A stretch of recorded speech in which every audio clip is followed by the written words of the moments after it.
வணக்கம், இது story garden. நான் உங்கள் மகி. ஒரு கடை வீதியில் தையல் கடை வச்சு நடத்திக்கிட்டு வராரு முருகேசன்.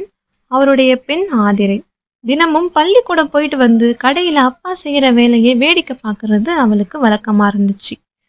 முருகேசன் எப்பவும் போல துணி தைச்சிட்டு இருக்காரு. ஆதிரை உட்காந்து அதை வேடிக்கை பார்த்துக்கிட்டு இருக்கா. இப்போ அந்த துணியை தைச்சு முடிச்சாச்சு, இனி வேற துணியை தைக்கணும். முருகேசன் புது துணி ஒன்று எடுத்து பல இருக்கிற புது கத்திரிக்கோலை வச்சு துணியை நறுக்கிறாரு. எத்தனை துண்டுகள் வேணுமோ அத்தனை துண்டுகளா துணியை வெட்டி கத்திரிக்கோலை காலுக்கிட்ட போட்டுட்டு வெட்டின துணியை ஒரு சின்ன ஊசியை வச்சு தைக்க ஆரம்பிச்சிட்டாரு.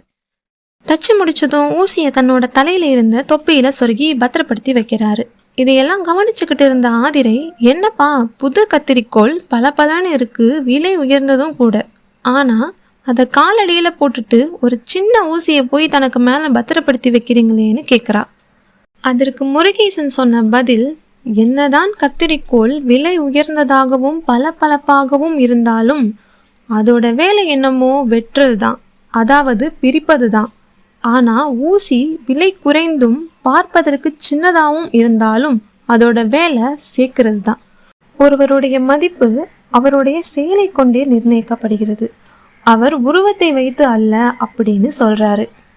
நல்லதை செஞ்சா நீ நல்லவன், கெட்டதை செஞ்சா நீ கெட்டவன், அவ்வளவுதானே தவிர நீ பார்க்கறதுக்கு நல்லா இருந்தா நல்லவனோ நல்லா இல்லைனா கெட்டவனோ அர்த்தம் கிடையாதுன்னு இதுல இருந்து நமக்கு புரிய வருது. மீண்டும் இது போன்ற சுவாரஸ்யமான கதைகளை தெரிந்து கொள்ள காத்திருங்கள்.